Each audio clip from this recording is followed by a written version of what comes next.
우리가 인류의 역사를 구분할 때 그 알파벳에 보면 한번 띄워 주실래요? 알파벳에 BC와 AD로 그렇게 인류의 역사를 표기합니다. 또 구분합니다.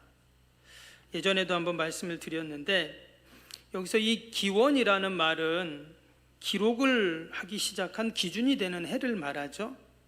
그래서 이 BC는 기원 전, 그러니까 기록하기 이전의 기록들, 또 기준을 둔 이후가 이제 AD 이렇게 기록을 합니다.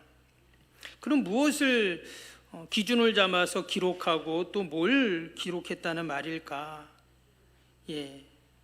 다음 화면 보시면 이 BC라는 단어는요, Before Christ라는 약자인데 예수님 오기 전이라는 약자입니다.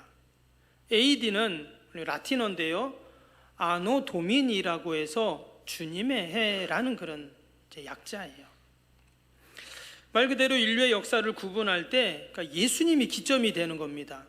예수님이 오시기 전, 그리고 예수님이 오신 이후. 그래서 지금을 표기할 때 AD 2025년 이렇게 이제 우리가 표기를 하게 되죠. 그러면 왜 사람들은 인류의 역사를 예수님을 중심으로 이렇게 오시기 전, 또 오신 이후로 역사를 이해하고 해석할까 하는 거예요. 당연히 예수님이 역사의 주관자가 되시고 또 예수님이 주인이 되시기 때문에 이렇게 기록하는 줄로 믿습니다. 그래서 우리가 역사를 영어로 히스토리라 그러잖아요. 그것도 한번 보여주시면, 예전에도 한번 말씀을 드렸는데 이 히스토리라는 역사가 히스와 스토리를 합친 거라는 거예요. 그래서 히스는 스토리는 이야기잖아요. 그래서 누구의 이야기냐? 바로 역사는 예수님의 이야기다. 또 이런 얘기하니까 어떤 사람들은 이건 너무 억지 아니냐 이렇게 말하는 분도 있어요. 그러나 실제로 여러분 우리의 역사를 가만히 보면은요, 예수님을 빼고 예수님을 삭제한 역사는 어떨까요?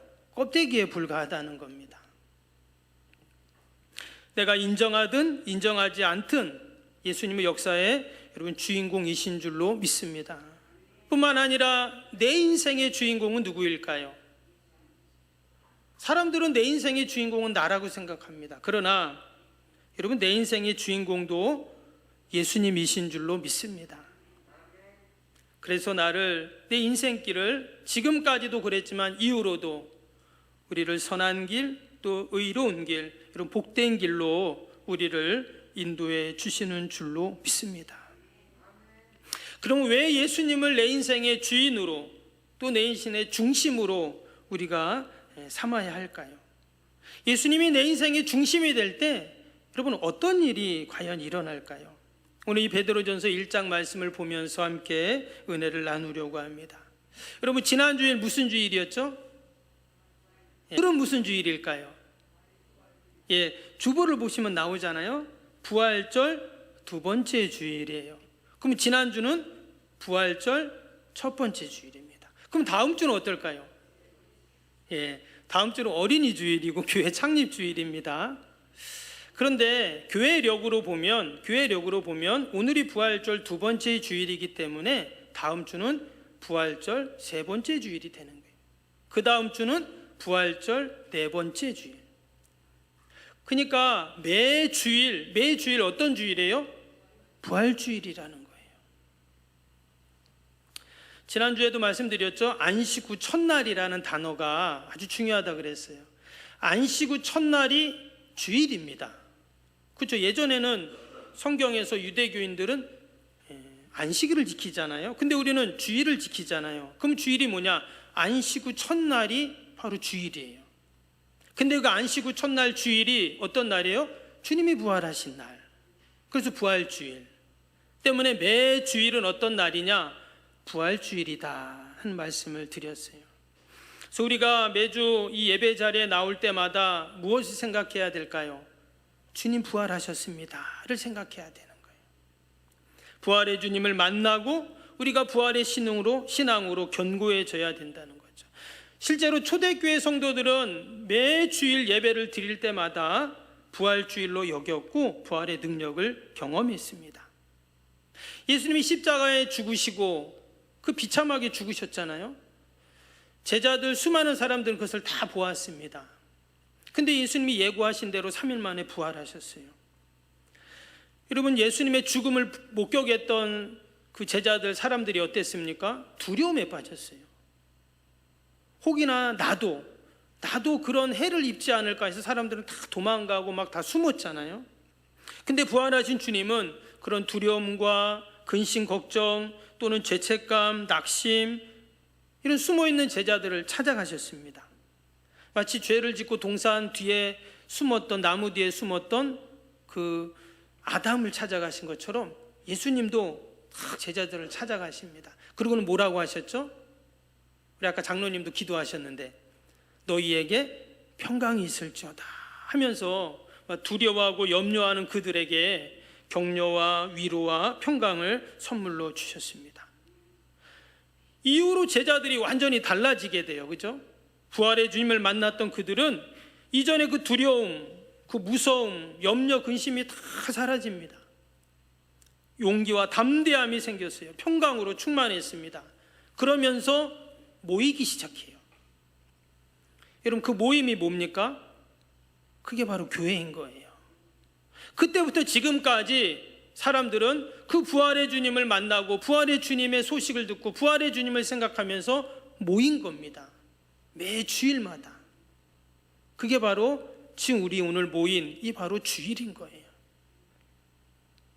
때문에 부활의 주님이 하신 일 중에 가장 중요한 일 중에 하나는 뭐냐면 흩어지고 다 갈라진 그 제자들의 마음, 그 제자들을 하나 되고 연합하게 하신 일이라는 거예요.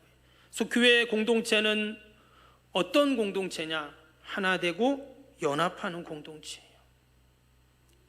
여러분, 부활이 없었다면, 주님의 부활이 없다면 이 땅에 교회는 존재할 수가 없습니다. 또한 교회가 생긴 이유는 바로 그 부활의 주님을 만난 수많은 사람들이 부활을 기뻐하며 감사하며 찬양하며 또 부활로 인하여 다시 연합하고 더 나아가서 부활을 증거하기 위해서 여러분 교회가 생기고 이렇게 주일날 우리가 모이게 되었는 줄로 믿습니다. 초대교회 성도들은 부활의 산 증인의 삶을 살았습니다. 우리가 그 증거가 사도행전에 보면 나오죠. 사도행전 앞부분에 보면 오순절 성령 강림 사건 이후에 그 부활의 주님을 만났던 수많은 사람들이 이제 어떻게 해요? 그 부활을 증거하기 시작합니다. 이전에는 막 무서워서 두려워서 다 도망가고 숨고 말도 한마디 못했던 그들이 부활의 주님 만나고 성령으로 충만하니까 이제는 그들이 담대하게 복음을 전하는 자들이 되었어요. 그러니까 어떤 일이 일어났냐? 교회가 점점 부흥하는 거예요. 막 사람들이 모이기 시작하고 베드로가 한번 부활을 증거할 때는 어때요?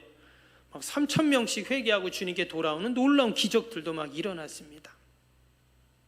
근데 반면에 그 교회가 부흥하고 교회가 하나 되고 부활의 산증인의 삶을 사는 성도들을 보면서 반대하는 세력이 있었어요. 누구였어요? 바로 이 어둠의 세력들, 사단마귀의 세력들입니다. 그들은 당시에 정치, 권력, 종교, 경제, 이 공동체 그 힘을 다 빌어가지고 교회를 핍박하고 교회를 괴롭히기 시작합니다. 우리가 함께 읽은 이 베드로 전서가 대략 AD 62년에서 68년경에 쓰여졌다고 이야기를 해요. 그럼 그때가 언제일까요? 그때가 기독교가 핍박을 받기 시작한 때, 또 어떤 학자들은 정말 극심한 핍박이 있을 때라고 그렇게 이야기를 합니다. AD 64년 7월 18일 날 큰 역사적인 사건이 있었어요. 로마의 대화재. 다들 아시죠? 로마 시내에 큰 불이 났습니다. 왜 났는지 몰라요. 그런데 당시 네로 왕제는 기독교인들이 불을 냈다는 거예요. 그 뒤집어 씌우는 겁니다. 그래가지고 그때부터 기독교인들을 핍박하기 시작하는데 얼마나 핍박을 했는지 이런 기록도 있어요. 이 네로 왕자가 왕궁에서 잔치를 여는데, 축제를 여는데요. 밤에 이제 꼼꼼하잖아요. 옛날 고대 시대니까. 그래갖고 횃불을 켜놓는데 어떻게 켜놨냐면 기독교인들을 잡아다가 화형을 시켰다는 거예요. 뭐 끔찍한 그런 광란의 일들을 저질렀다는 기록이 있어요. 내가 예수 믿는 것 때문에 그런 핍박을 당했다는 거예요. 그런데 그 핍박이요 무려 300년 동안 지속이 됩니다. 여러분 상상이 됩니까? 3년도 아니고 30년도 아니고 무려 300년 가까운 기간 동안 그런 핍박이 계속되는 거예요. 그러니까 기독교인들은 그때부터 이제 고민을 하는 거예요. 야, 내가 계속 예수님 믿어야 되나? 내가 계속 교회 나가야 되나? 내가 계속 부활의 주님을 증거해야 되나 말아야 되나? 이 고민을 하기 시작해요. 그래서 많은 사람들은 실제로 배교를 합니다. 왜? 옆에서 막 그냥 협박을 당하고 고문당하고 재산을 몰수당하고 또 순교당하고 이런 모습을 보니까 두렵잖아요. 그래서 오늘 말씀에 보면 1절 말씀에 이런 말씀이 나옵니다. 한번 1절 볼까요? 예수 그리스도의 사도 베드로는 본도, 갈라디아, 갑바도기아, 아시아와 비두니아에 흩어진 나그네라 그랬어요.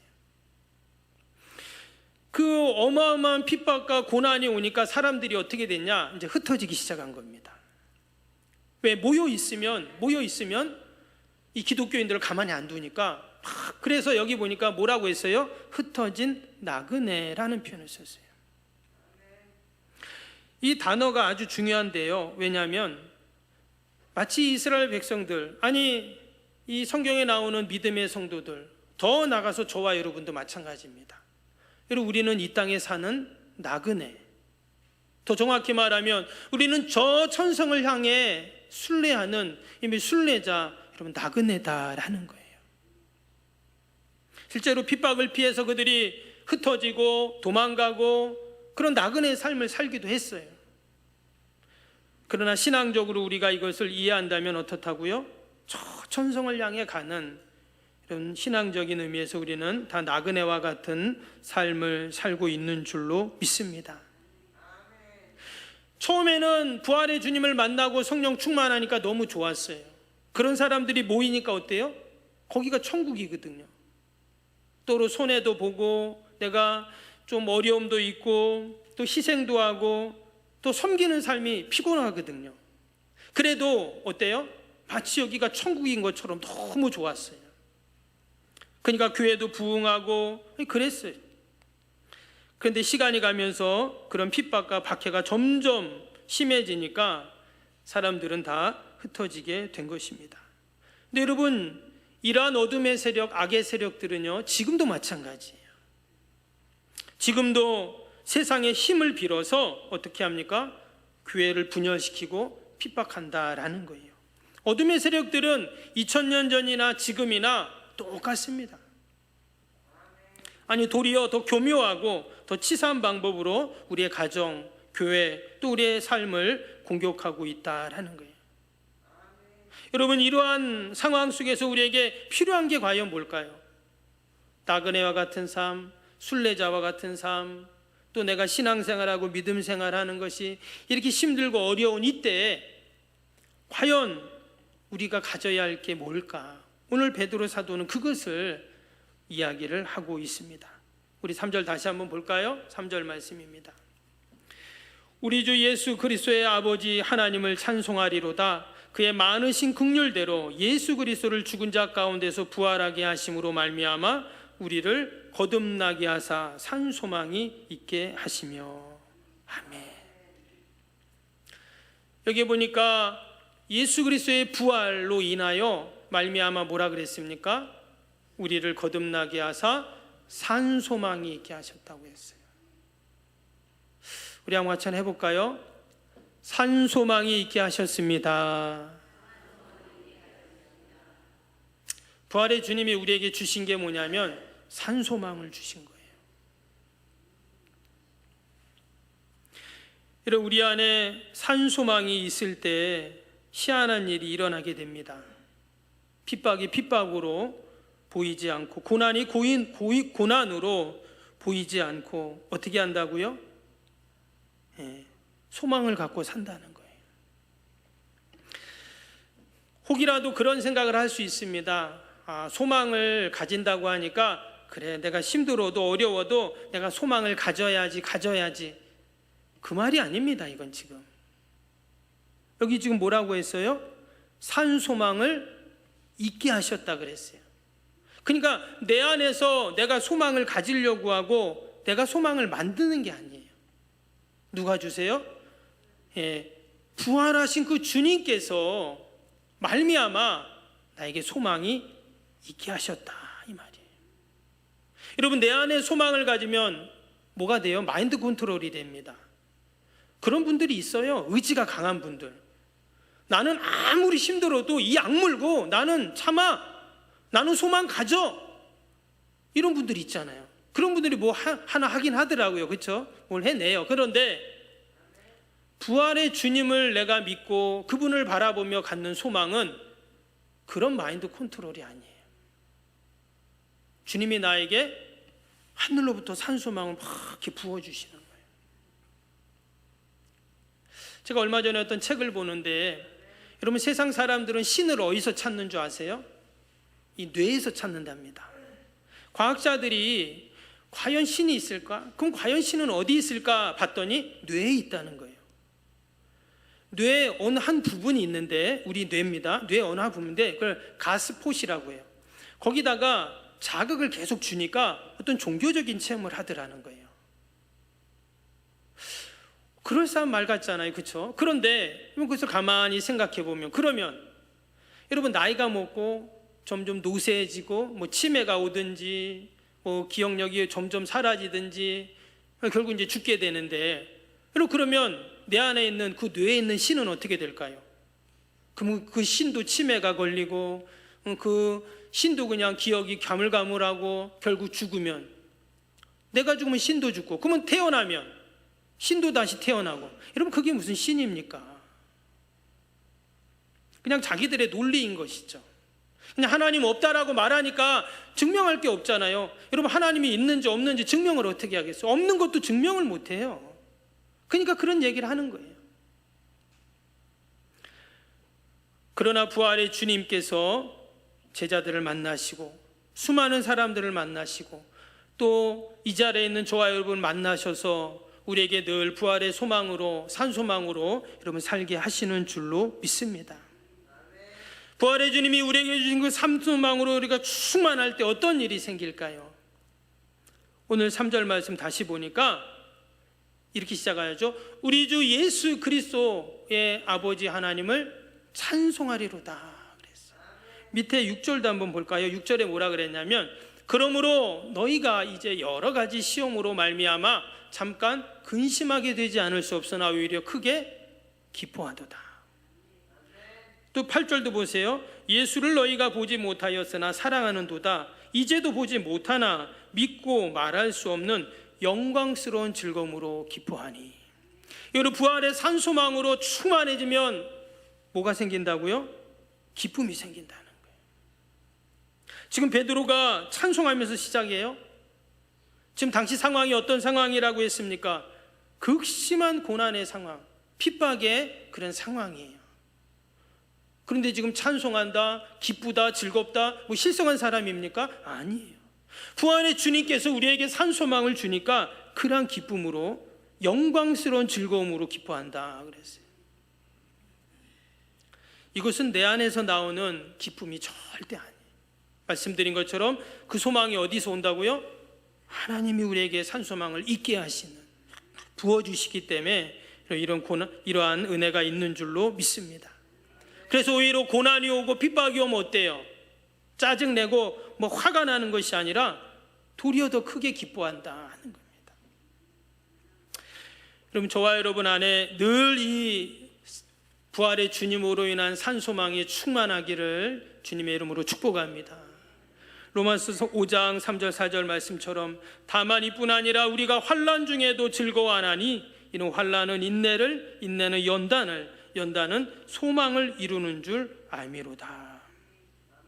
여러분, 이것이 바로 산소망의 힘이에요. 환난 당하는 것 같지만 도리어 그것이 나를 연단하고 더 나아가서 소망을 이루는 그런 삶을 살게 된다는 거예요. 말씀드린 것처럼 내 안에 만든 소망도 있어요. 아니면 헛된 소망도 있습니다. 거기에는 능력이 없어요. 그러나 예수 그리스도의 보혈의 은혜를 통해서 또 죽은 자 가운데 다시 살아난 부활의 능력으로 인해서 우리에게 주어지는 그 산소망, 그리고 그 산소망이 우리 안에 주어질 때 어떤 고난 앞에서도 우리가 당당할 수 있고 또 능히 이겨낼 수 있고 또 3절, 6절, 8절 말씀처럼 기뻐하는, 즐거워하는 우리의 복된 삶이 될 줄로 믿습니다. 지난주 부활주일이었으니까 이제 부활주일 끝났다가 아니라 뭐라고요? 매주 우리가 부활주일로 여기고, 아멘. 그럼 그 부활의 신앙으로 우리가 늘 산소망을 갖기를 축복합니다. 또 한 가지 산소망을 가지니까 어떤 일이 생기냐? 5절 보겠습니다. 5절에 너희는 말세에 나타나기로 예비하신 구원을 얻기 위하여 믿음으로 말미암아 하나님의 능력으로 보호하심을 받았느니라. 여기 보니까 하나님의 보호하심을 받는다라고 했어요. 하나님의 보호하심. 여기서 이 보호한다는 단어가 원어를 보면 프루레오라는 단어입니다. 뜻이 뭐냐면 파수꾼이 딱 보초를 지키면서 보호한다, 이런 뜻이에요. 그러니까 지금 하나님이 어떻게 하신다는 거예요? 마치 나의 보디가드가 되셔서 다 이렇게 보초를 쓰면서 나를 지켜주신다는 거예요. 저는 이 말씀을 이렇게 묵상하면서 옛날 생각이 났어요. 뭐 요즘에도 보면 우리 이제 대통령 선거를 앞두고 각 당에서 그 후보들이 막 경선을 한다고 뭐 토론도 하고 뭐 그런 걸 이제 보는데, 거기에 보면 이게 보면 경호원들이 있어요, 그죠? 요즘엔 또 경호를 더 막 강하게 한다 하더라고요. 막 이상한 사람들이 많잖아요. 테러하는 사람들도 있고. 근데 제가 그 경호원을 보면서 옛날 생각이 났어요. 아주 오래된 일인데 한번 이렇게 고속도로를 가다가 휴게실에 잠깐 들렸거든요. 그런데 무슨 까만 세단차, 진짜 뭐 그때 당시엔 되게 뭐 비싼 차예요. 지금 그런 차 많지만 그 세대가 다 일렬로 있는 거예요. 그래서 야, 저게 누구 차인가, 무슨 높은 사람 차인가 그랬는데 나중에 알고 보니까 그 차가 그 당시에 그 육선 의원, 이인재 의원이라고 대통령 뭐 후보 옛날에 나오고 그랬잖아요. 그분 그 경호차더라고요. 근데 제가 깜짝 놀랐어요. 그분이 뭐 국회의원인데 당시에 대통령 후보 나오고 그러니까 그랬는데 이 차가 가는데 그 이은재 의원 차가 가운데 있고요, 앞뒤로 그 경호차가 다 같이 가는 똑같은 속도로. 근데 그분이 대통령이 아니에요. 그냥 뭐 국회의원이에요. 근데 와, 그렇게 하더라고요. 제가 그걸 보면서 야, 이 권력이 무섭구나, 이 생각을 했어요. 우리도 TV에 보면 한 번씩 그 대통령 이렇게 어디 갈 때 보면 막 경호 차량 다 이렇게 있잖아요. 그게 이제 세상의 권력인 거거든요. 그런데 오늘 말씀해 보니까 하나님이 우리를 보호하시는데 어떻게 보호하신다고요? 하나님의 능력으로 그랬어요. 그냥 우리를 시시하게 보호하시는 게 아니에요. 내가 예수님 믿고 주일날 교회 오고 좀 내가 기도하면 뭐 좋은 일이 생길 거다, 이게 신앙이 아니에요. 우리는 하나님의 능력, 그 하나님의 권세로 보호를 받는 자들이에요. 아멘. 우리가 그런 보호를 받습니다. 세상의 어둠의 세력들, 믿지 않는 자들한테 우리가 쩔쩔맬 필요가 없어요. 왜? 우리는 하나님의 그 능력과 권세를 가지신 그분이 우리를 마치 보디가드처럼 다 보호해 주시는, 어제도 그랬고 오늘도 그렇게 우리를 보호해 주시고 내일도 우리의 가정과 자녀와 일터와 우리의 모든 소망 계획 가운데 하나님 그런 보호하심이 있는 줄로 믿습니다. 그래서 우리가 부활의 주님으로 인한 산소망을 가져야 하는 이유가 여기에 있어요. 여러분, 우리 안에 그 부활의 신앙이 식어지고 사라지면 안 됩니다. 지난 주일날 부활주일이었으니까 그냥 부활주일 끝나고 온 다른 주일이 아니라고 했죠. 계속 부활주일인 이유가 그겁니다. 내 안에 그 부활의 신앙으로 날마다 견고해질 때 우리의 삶이 복된 삶이 되는 줄로 믿습니다. 근데 여기서 이 보호하심이라는 단어가 영어 성경을 보면 쉴드라고 되어 있어요. 이 쉴드는 방패라는 뜻이에요. 그럼 왜 방패라는 단어로 썼을까? 마치 하나님께서 이 믿음의 성도들이 말세, 그러니까 마지막 날까지 우리를 보호해 주시는데 마치 방패처럼 우리를 탁 막아준다는 말이에요.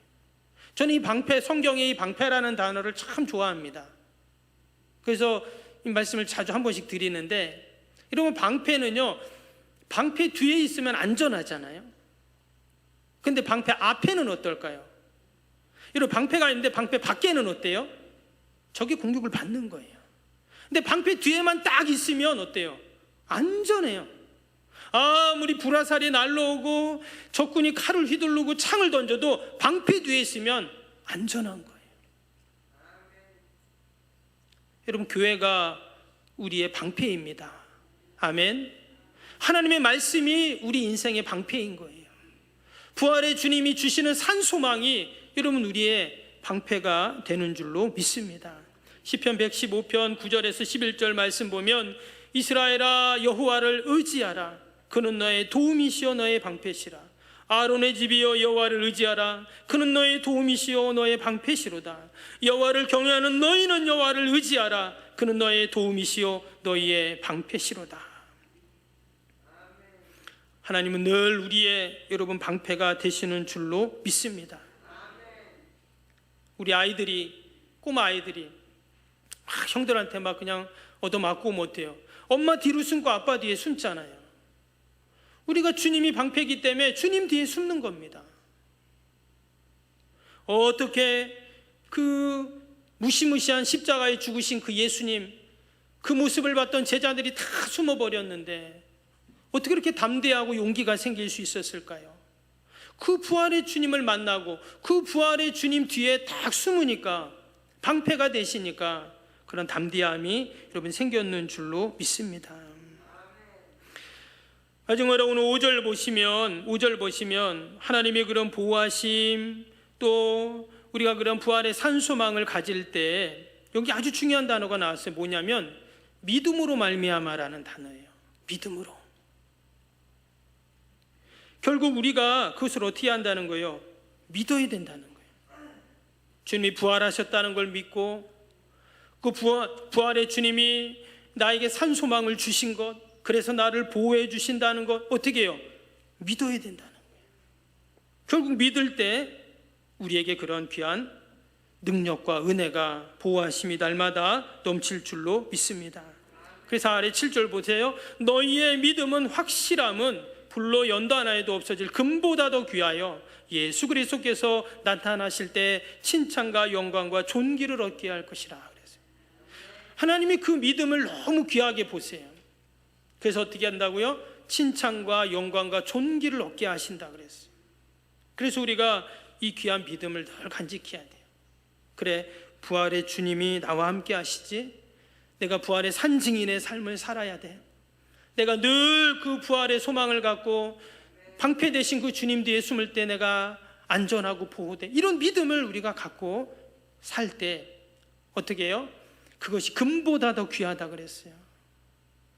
여러분, 금보다 귀한 게 뭐 있습니까? 믿음 맞죠? 근데 여러분, 세상은 뭐가 제일 귀해요? 지금 금이 얼마나 비쌉니까? 정확히 얼마인지 모르겠는데 맨날 올라가지고. 왜 그래? 왜 이렇게 가격이 계속 오릅니까? 너무 귀하니까. 금 한 몇 덩어리 있으면 얼마나 좋을까? 몇 덩어리가 아니라 한 몇 돈만 있어도 얼마나 좋을까? 이런 생각이. 여러분 금 한 돈이 얼마죠 요즘에? 70만 원인가요?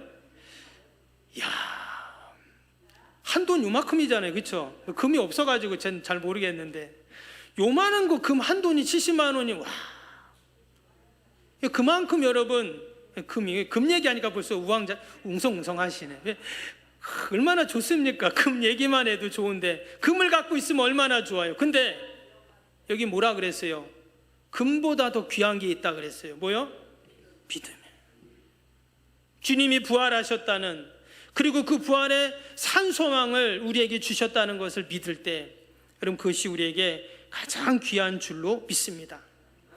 제가 찾아봤어요. 왜 금이 이렇게 비쌀까? 금이 왜 이렇게 귀하지? 흔하지 않으니까 뭐 그럴 수 있죠. 근데 여러분, 흔하지 않다고 다 비싸고 귀하나? 그렇지 않거든요. 근데 금이 왜 이렇게 비싸고 또 귀하고 왜 이런가? 금이 모든 거의 기준이 되잖아요, 재정에서는, 돈에서. 근데 봤더니 이 금은 일단 반짝반짝 아름답대요. 또 금은 쉽게 구할 수 없고, 여러분, 모든 광물 중에서 금이요 어마어마하게 무겁습니다. 그 무거우면 어때요? 땅속으로 계속 들어가거든요. 그래서 이 지구 땅속을 계속 들어가면 뜨거운 마그마 핵이 있지만 거기까지는 안 들어가더라도 지구 땅을 계속 파면요 안으로 들어갈수록 금이 나온다고 해요. 근데 인간의 기술로는 더 깊이 들어갈 수 없기 때문에 표면 근처에 있는 금만을 채취하기 때문에 금이 그렇게 귀하다고 합니다. 그런데 무엇보다 이 금을 연구하는 과학자들이 얘기한 게 있어요. 왜 금이 이렇게 비싸고 귀한가? 알고 봤더니요, 이 금은요 다른 원소와 결합을 안 한대요. 그러니까 다른 거하고 결합할 수가 없는 거예요. 순수하게 금만을 계속 시간이 지나도 유지한다는 거예요. 그래서 금이 그렇게 변하지 않는다는 겁니다. 여러분, 그런 거 있잖아요. 우리 이빨을 금으로 하잖아요. 왜 금으로 하죠? 아무리 시간이 지나도 색깔이 안 변해요. 여러분, 혹시 금이빨 색깔 변한 거는 그거 진짜 금 아닙니다. 색깔이 안 변한다는 거예요. 다른 불순물이 들어오지 않기 때문에. 근데 제가 금을 말씀드리려는 게 아니라 그거보다 더 귀한 게 있다는 거예요. 그거보다. 뭐라고요? 믿음. 여러분, 저와 여러분에게 그 믿음이 있으니 우리는 다 복된 자인 줄로 믿습니다. 장차 주님 나타나실 날, 우리가 하나님 앞에 설 날 칭찬과 영광과 존귀를 얻게 될 줄로 믿습니다. 세상 사람들은 그 금 갖고 있다가 그렇게 좋아하고 난리치지만 지금뿐이에요. 언젠가 우리 하나님 앞에 설 날이 있는데 그때 누가 칭찬받고 영광과 존귀를 얻을까요?